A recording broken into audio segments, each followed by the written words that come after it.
Try it. For nearly 47 years, his voice roared through the halls of the United States Senate. And the American people know. Today, the legacy of Senator Edward Kennedy lives on. What does a Congress without Ted Kennedy look like? The institutions will go on. They will always go on, and the first person to tell you that no one is irreplaceable would be Ted. But every once in a while, there's a senator that makes a lasting impression. Webster, Calhoun, Clay, Taft. This is a political payoff. Make no mistake about it. But in the quarter century that I've been here, there's not been anyone quite like him. You've called him the last lion. Why? He's the last lion of the Senate, and I think it's a generation of leaders who understood the necessity of working together and who have been able to accomplish things not only through adherence to principle, but also through compromise. My colleagues and partners, Senator Kennedy. Republican Senator John McCain says Kennedy was the single most effective member of the Senate, the third longest-serving senator in U.S. history, more than 2,500 bills written, 300 of which became laws. I not only grew to like him, I grew to have enormous affection. First respect, then affection. Senator Evan Bayh was just 7 years old when he met Senator Kennedy.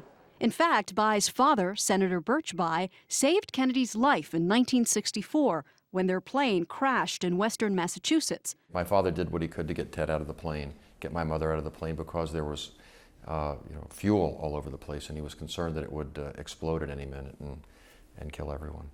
Kennedy suffered a broken back and would spend months in recovery. That's where he first began to appreciate the cost of health care.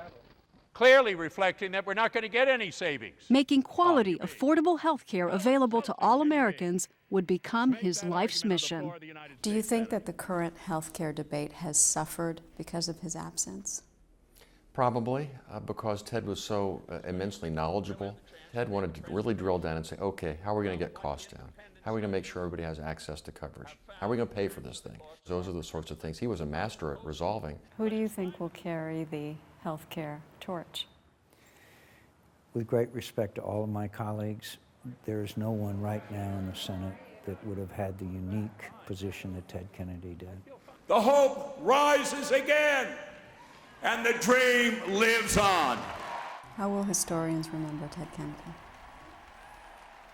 I think they'll remember him as a member of an iconic American family, someone who knew great tragedy, but also great triumph, and continued in the face of adversity and disappointment to pick himself up and make a contribution to the American people. Where are we going to do that?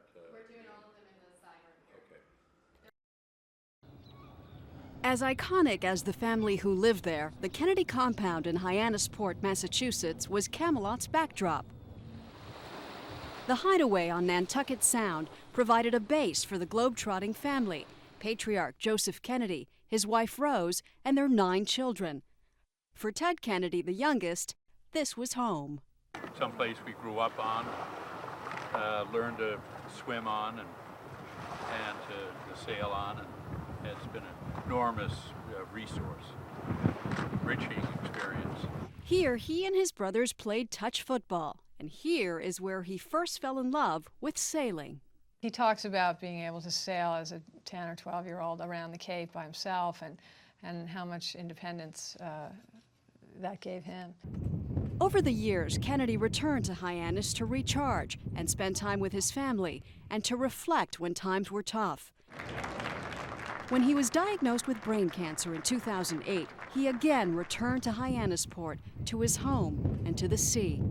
Nobody who knows Ted Kennedy ever doubted that he would have spent his last days in Hyannisport. How arrogant can you be? While Ted Kennedy was a lion in Congress, in Hyannisport he was king, and his death today has left this castle with an empty throne.